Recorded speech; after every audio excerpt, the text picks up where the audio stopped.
मित्रों, आप सबको ट्रांसवर्ल्ड रेडियो इंडिया की ओर से प्रेम भरा नमस्कार और सत्यवचन कार्यक्रम में आप सबका स्वागत है। एक बार महान उपदेशक बिली ग्राहम ने किसी से कहा कि आप पाप के बारे में इतना खोलकर और स्पष्ट क्यों कहते हैं? हमें सुनकर डर लगता है। बिली ग्राहम ने उत्तर दिया कि कोई भी जहर की भयानकता को छिपाने के लिए उस पर चीनी या शक्कर का लेबल लगाकर नहीं रख सकता। पाप को पाप की भयानकता से ही समझा जा सकता है। पवित्र शास्त्र बाइबल एक तरफ परमेश्वर की महान आशीषों के बारे में चर्चा करती है, तो दूसरी तरफ पाप की भयानकता और उसके दंड के बारे में कहती है, ताकि हम परमेश्वर को प्रेमी परमेश्वर के रूप में जो समझते हुए इस बात को ना भूलें कि वह न्यायी परमेश्वर भी है, और हम अपने निर्णय और व्यवहार का ध्यान रख सकें कि कहीं हमारे कार्य परमेश्वर के क्रोध को भड़का तो नहीं रहे हैं। हम बार बार चर्चा करते आ रहे हैं कि सर्वशक्तिमान परमेश्वर ने मनुष्य के प्रति सिर्फ उत्तम योजनाएं ही बनाकर रखा है। फिर संसार में इतना कष्ट क्यों है? ये कष्ट, बीमारियां, अपराध, अशांति आदि पाप का प्रतिफल है। दोस्तों, जब हम परमेश्वर की विधियों के विरुद्ध चलते हैं तो हम असफलताओं का सामना करते हैं। परमेश्वर ने हमें उसकी महिमा करने के लिए बनाया था। जब हम उसकी महिमा के योग्य चाल चलते हैं तो वह हमें फलवंत करता है। पिछले अध्ययन में हमने देखा कि परमेश्वर ने इस्राएलियों को जैसा उसने कहा वैसे ही उन्हें किया, तो आश्चर्यजनक जीत उन्हें प्राप्त हुई। आज हम देखेंगे कि एक जन की एक छोटी सी गलती के कारण वे विफल हो जाते हैं। इससे हम सीखेंगे कि छोटी छोटी बातें जो परमेश्वर की ओर से हैं, हमारे लिए अनुसरण करना कितना मायने रखता है। तो आइए आज के अध्ययन को हम आरंभ करते हैं, मगर उसके पहले अपने मनों को तैयार करें। मित्रों, यहोशू अध्याय 7 और 8 में ऐ नगर पर हार और विजय विश्वासी में लालसा का प्रतीक है। आकान का पाप संपूर्ण छावनी का पाप हो गया था। शारीरिक पाप के चरण हैं। मैंने देखा, शारीरिक कार्य मैं ललचाया, मानसिक कार्य मैंने लिया, ऐच्छिक कार्य पाप के निवारण तक उद्धार नहीं है। अब हम बाइबल में पढ़ेंगे यहोशू की पुस्तक 7 अध्याय उसके 1 पद। लिखा है, परंतु इस्राएलियों ने अर्पण की वस्तु के विषय में विश्वासघात किया, अर्थात यहूदा गोत्र का आकान, जो जेरह वंशी जप्ती का पोता और कर्मी का पुत्र था, उसने अर्पण की वस्तुओं में से कुछ ले लिया। इस कारण यहोवा का कोप इस्राएलियों पर भड़क उठा।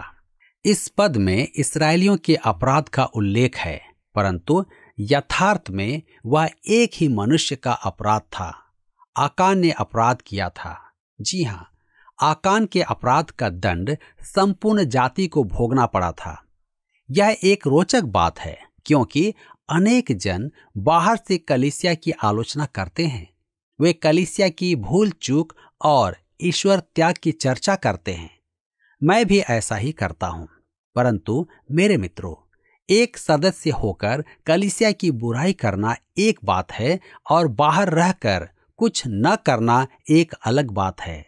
यदि कलीसिया चूक रही है और परमेश्वर से दूर जा रही है, तो आप और मैं भी उसके अंग होने के कारण दोषी हैं। यदि एक सदस्य दोषी है तो सब दोषी हैं। जैसा पौलुस कुरिन्थ की कलीसिया को लिखता है, पहला कुरिन्थियों की पत्री 12 अध्याय उसके 26 पद में, यदि एक अंग दुख पाता है तो सब अंग उसके साथ दुख पाते हैं, और यदि एक अंग की बढ़ाई होती है तो उसके साथ सब अंग आनंद मनाते हैं।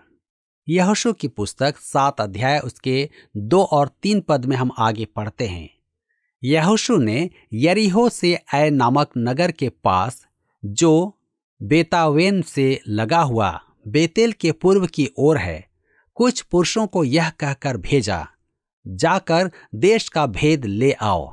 और उन पुरुषों ने जाकर ऐ का भेद लिया, और उन्होंने यहोशू के पास लौटकर कहा, सब लोग वहां ना जाएं, कोई 2-3 हजार पुरुष जाकर ऐ को जीत सकते हैं। सब लोगों को वहां जाने का कष्ट ना दे, क्योंकि वे लोग थोड़े ही हैं।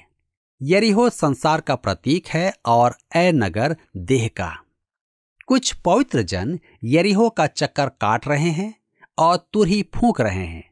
वे एक पृथक मसीही लोग हैं, परंतु वे अन्यों के समान नकारात्मक विचार रखते हैं। वे कहते हैं, हम यह काम नहीं करते हैं, हम वह काम नहीं करते हैं। सत्य तो यह है कि वे आत्मिक नग्नता का प्रदर्शन करते हैं। वे सांसारिक बातों का परिपूर्ण त्याग करते हैं। उन्होंने संसार पर जय पाई है, परंतु देह के विषय में उनकी क्या स्थिति है? कलीसिया में सबसे अधिक घातक मनुष्य वे हैं जो महान ढोंगी संत हैं। वे संसार पर जय पाने की बात तो करते हैं, परंतु ऐ नगर आकर हार जाते हैं। किसी किसी की तो जीभ आग उगलती है। मैं पिछले कई वर्षों से परमेश्वर की सेवा में हूं और मैं आपको ढोंगियों के बारे में अनेक कहानियां सुना सकता हूं। देह ने अनेकों को जकड़ रखा है।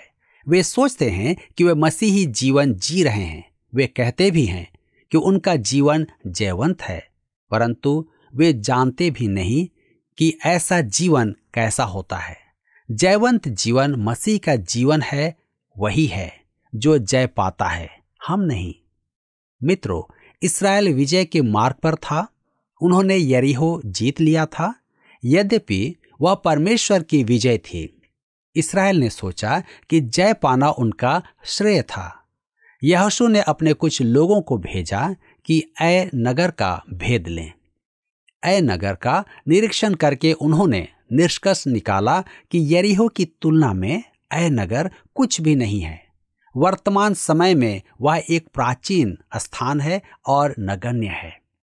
हम पढ़ते हैं यहोशू 7 अध्याय उसके 4 और 5 पद में लिखा है, इसलिए कोई 3000 पुरुष वहां गए, परंतु ऐ के रहने वालों के सामने से भाग आए।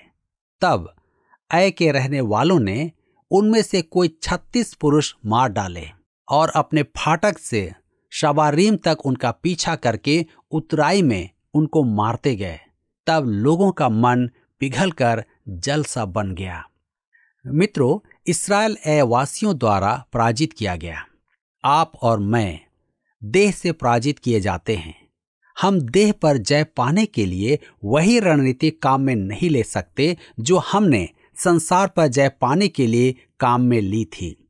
इस्राएल ने इस दुर्बलता को नहीं समझा था। प्रेरित पौलुस अपने इस दुर्बलता को जानते हुए रोमियो को पत्र लिखता है। रोमियो की पत्री 7 अध्याय उसके 18 पद में, मैं जानता हूं कि मुझ में अर्थात मेरे शरीर में कोई अच्छी वस्तु वास नहीं करती है। इच्छा तो मुझ में है, परंतु भले काम मुझसे बन नहीं पड़ते। मेरे मित्रों, क्या आपको कभी यह बोध हुआ है कि आप में शक्ति और सामर्थ्य नहीं है? परमेश्वर आप में मसीही जीवन जीना चाहता है। पौलुस ने यह सत्य जान लिया था कि उसके पुराने स्वभाव में कुछ भी अच्छाई नहीं है। उसने यह भी देखा कि उसके नए स्वभाव में सामर्थ्य नहीं है। यह नया स्वभाव परमेश्वर के लिए जीना चाहता है, परंतु उसमें इसके लिए शक्ति नहीं है। रोमियो के पत्री अध्याय 8 में पवित्र आत्मा के विषय में कहा गया है कि हम मसीही जीवन तब ही जी सकते हैं जब पवित्र आत्मा हम में प्रवेश करता है और हमारी सहायता करता है।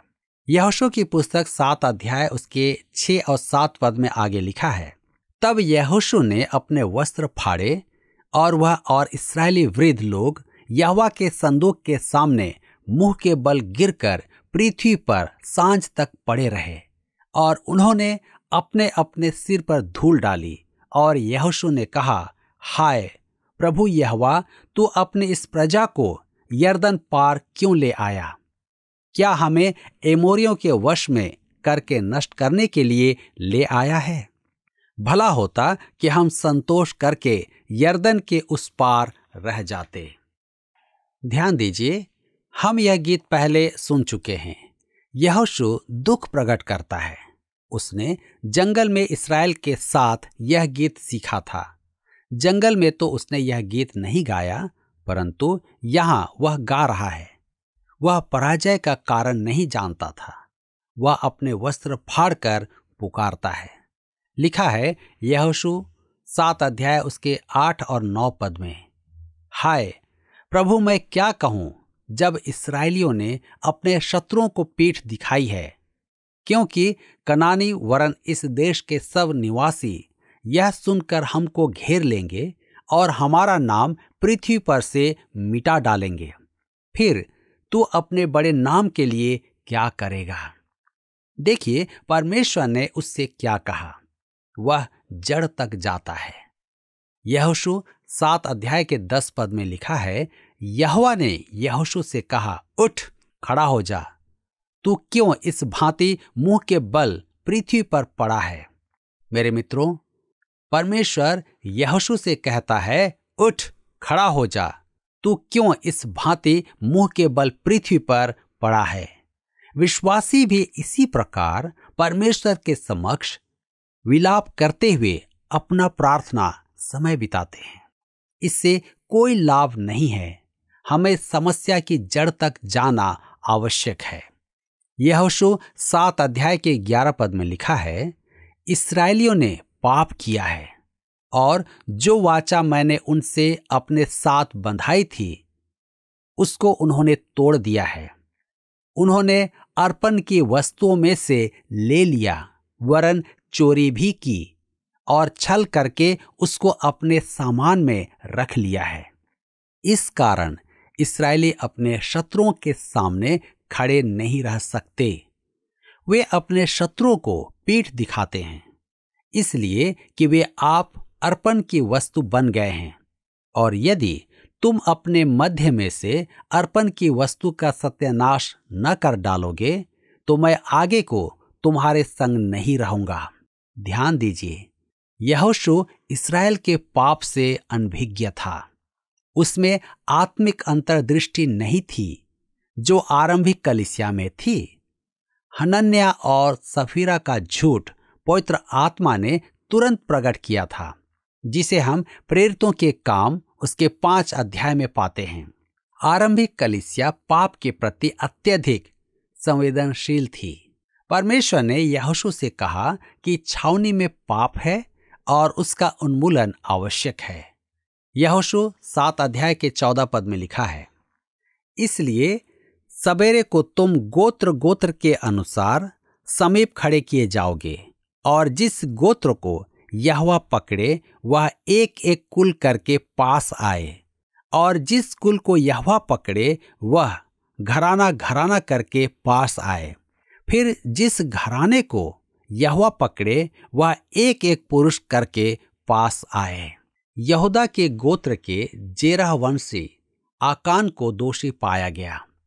यहोशू 7 अध्याय के 18 पद में लिखा है, तब उसने उसके घराने के एक एक पुरुष को समीप खड़ा किया, और यहूदा गोत्र का आकान जो जेरह वंशी जब्दी का पोता और कर्मी का पुत्र था पकड़ा गया। इस्राएल को दोषी की खोज में एक लंबी प्रक्रिया से गुजरना पड़ा, अन्यथा शिविर में अपराधी को पकड़ना असंभव था। मित्रों, हमारे लिए भी कलीसिया में पाप पकड़ना असंभव होता है। कलीसिया के सदस्य दुष्टता के प्रति सबसे अधिक अंधे होते हैं। वे क्लब में, मैखाने में, राजनेताओं के बुराई में देख पाते हैं, परंतु अपने अपने परिवार में और कलीसिया में उन्हें बुराई नहीं दिखती है। यह कैसी त्रासदी है। यहोशू 7 अध्याय के 19 से 21 पद में लिखा है, तब यहोशू आकान से कहने लगा, हे मेरे बेटे, इस्राएल के परमेश्वर यहोवा का आदर कर और उसके आगे अंगीकार कर, और जो कुछ तूने किया है वह मुझको बता दे और मुझसे कुछ मत छिपा।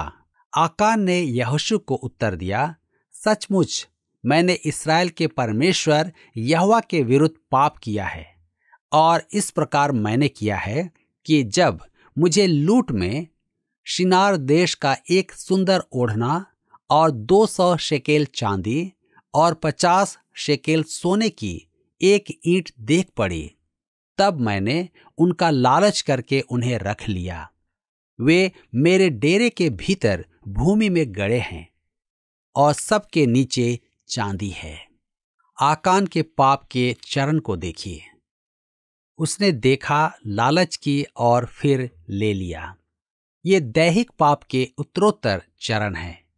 बुराई करना, आलोचना करना, ईर्ष्या करना आदि सब शारीरिक पाप हैं। उनके कारण कलह और समस्याएं खड़ी होती हैं। उदाहरण स्वरूप, आलोचना से अहंकार बढ़ता है। आपका ध्यान आत्म केंद्रित होता है। आप अपने आप को किसी और से अधिक धर्मी मानते हैं। शरीर का पुराना पाप देखता है, लालच करता है और उठा लेता है। अब आकान पकड़ा गया तो उनकी प्रतिक्रिया क्या थी? वह स्वीकार करता है, वह साफ साफ बता देता है। आज हम विश्वासी देह पर कैसे जय पाएंगे? शारीरिक जीवन में जय कैसे पाएंगे? हमें अपने जीवन में से पाप का उन्मूलन करना है। आपको स्मरण होगा कि हम विश्वास के द्वारा संसार पर जयवंत होते हैं, परंतु यह देह पर जय पाने की विधि नहीं है। हम परमेश्वर के साथ संगति रखना चाहते हैं। हम पवित्र आत्मा पाना चाहते हैं कि उसकी सेवा करें। अब उसके साथ सहभागिता कैसे कर पाएंगे? हम अपने जीवन में सामर्थ्य कैसे पाएंगे? पहला यूहन्ना की पत्री 1 अध्याय उसके 5 और 6 पद में इसकी विधि दी गई है। परमेश्वर ज्योति है और उसमें कुछ भी अंधकार नहीं। यदि हम कहें कि उसके साथ हमारी सहभागिता है और फिर अंधकार में चलें, तो हम झूठे हैं और सत्य पर नहीं चलते। यदि आप कहें कि आप उसके साथ सहभागिता रखते हैं और पाप करें, तो आप किसी को धोखा नहीं दे रहे हैं। यदि हम कहें कि हम पाप नहीं करते, तो यूहन्ना अपनी पहली पत्री 1 अध्याय उसके 8 पद में कहता है कि हम अपने आप को धोखा देते हैं और हम में सत्य नहीं। तो हमें क्या करना चाहिए? पहला यूहन्ना की पत्री 1 अध्याय के 9 पद में वह कहता है, यदि हम अपने पापों को मान लें तो वह हमारे पापों को क्षमा करने और हमें सब अधर्म से शुद्ध करने में विश्वास योग्य और धर्मी है। देखा आपने? मेरे मित्रों, आप परमेश्वर को अपने स्तर पर नीचे नहीं ला सकते और स्वयं भी परमेश्वर के स्तर पर ऊंचा नहीं उठ सकते हैं। एकमात्र काम जो आप कर सकते हैं वह है कि आप परमेश्वर के सामने पारदर्शी बने, जिसकी एकमात्र विधि है परमेश्वर के समक्ष अपने पापों को स्वीकार करना। यूहन्ना आगे कहता है, पहला यूहन्ना की पत्री 1 अध्याय उसके 10 पद में, यदि हम कहें कि हमने पाप नहीं किया तो उसे झूठा ठहराते हैं और उसका वचन हम में नहीं है। यह कठोर भाषा है। परमेश्वर स्पष्ट कहता है कि हम झूठे हैं यदि हम कहें कि हमने पाप नहीं किया है। मैं विश्वास करता हूं कि परमेश्वर सच कहता है। अब प्रश्न यह है कि इस विषय में हमें क्या करना चाहिए? हमें अपने पापों को मान लेना है। यह हम कैसे करेंगे? सच्चा अंगीकार सामान्य शब्दों में व्यक्त नहीं किया जाता है। आकान के समान स्पष्ट कहें, मैंने देखा, मैंने लालच की और उठा लिया। परमेश्वर से अपने मन की बात कह दें, उससे खुलकर बात करें। आपके लिए उसे सब बता देना ही उचित है, क्योंकि वह तो आपके बारे में सब कुछ जानता है। आपको अपने सारे पापों को स्वीकार कर लेना है। मेल ट्रॉटर अपने पैसिफिक गार्डन मिशन मंडल के एक व्यक्ति के बारे में कहते हैं कि वह डॉक्टर था और वह जब प्रार्थना करता था तब कहता था, प्रभु, यदि मैंने पाप किया है तो मुझे क्षमा कर दें। मेल ट्रॉटर उसकी इस प्रार्थना को सुनकर थक गया और अंत में उस डॉक्टर से कह दिया, डॉक्टर, आप प्रार्थना में कहते हैं कि यदि आपने पाप किया, क्या आप स्वयं नहीं जानते कि आपने पाप किया है या नहीं? डॉक्टर ने कहा, मैं सोचता हूं कि मुझे पता है। तो क्या आप अपने पाप को नहीं जानते? नहीं, डॉक्टर ने कहा, मैं नहीं जानता कि वह क्या है। मेल ट्रॉटर ने कहा, यदि आप नहीं जानते तो उसके बारे में सोचें। अगली बार जब डॉक्टर ने प्रार्थना की तो उसने अपने पाप पर विचार करना आरंभ किया। मेरे मित्रों, यह बड़ी विचित्र बात है कि हम प्रार्थना में व्यर्थ की बातें कहते हैं। परमेश्वर से सीधा सीधा कह दें कि आपने क्या पाप किया है। यही अंगीकार है। आपके जीवन में अंगीकार के बिना न तो आनंद होगा, न सामर्थ होगी, न विजय होगी। यहोशू की पुस्तक 7 अध्याय उसके 25 और 26 पद में लिखा है, तब यहोशू ने उससे कहा, तूने हमें क्यों कष्ट दिया है? आज के दिन यहोवा तुझी को कष्ट देगा। तब सब इस्राएलियों ने उस पर पथराव किया और उनको आग में डालकर जलाया और उनके ऊपर पत्थर डाल दिए और उन्होंने उसके ऊपर पत्थरों का बड़ा ढेर लगा दिया जो आज तक बना है। तब यहोवा का भड़का हुआ कोप शांत हो गया। इस कारण उस स्थान का नाम आज तक आकोर तराई पड़ा है। मित्रों, यह एक गंभीर स्थिति है और नए नियम में विश्वासियों के लिए इस पर बल दिया गया है। रोमियो के पत्री 8 अध्याय उसके 13 पद में पौलुस कहता है, तुम शरीर के अनुसार दिन काटोगे तो मरोगे, यदि आत्मा से देह की क्रियाओं को मारोगे तो जीवित रहोगे। आज अनेक विश्वासी जीवित नहीं हैं। D.L. मूडी ने कहा, मनुष्यों के पास बस उतना ही धर्म है कि वे दुखी हों।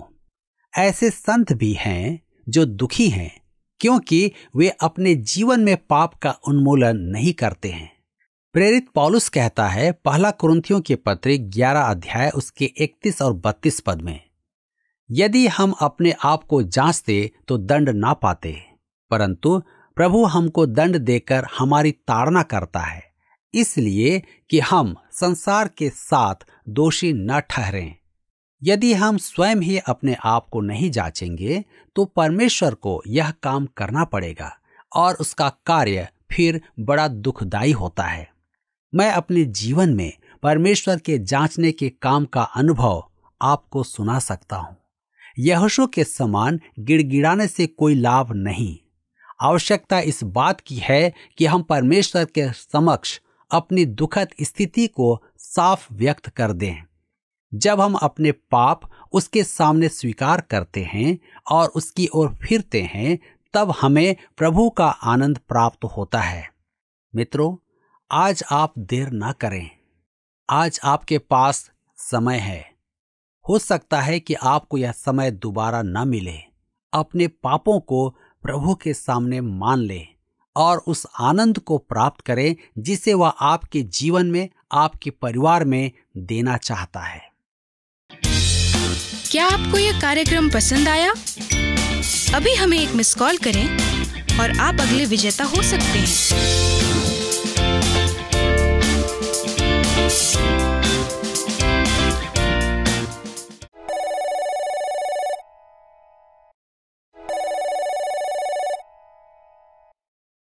मित्रों, आज हमने देखा कि जब आकान ने उस वस्तु को पहली बार देखा तो उसे लोभ हुआ, लालच आई और तब उसने उस चीज को उठा लिया जिसे करने के लिए परमेश्वर ने मना किया था, और ऐसा करके परमेश्वर की आज्ञा का उसने उल्लंघन किया, जिसने पूरे समाज को भारी विफलता में डाल दिया।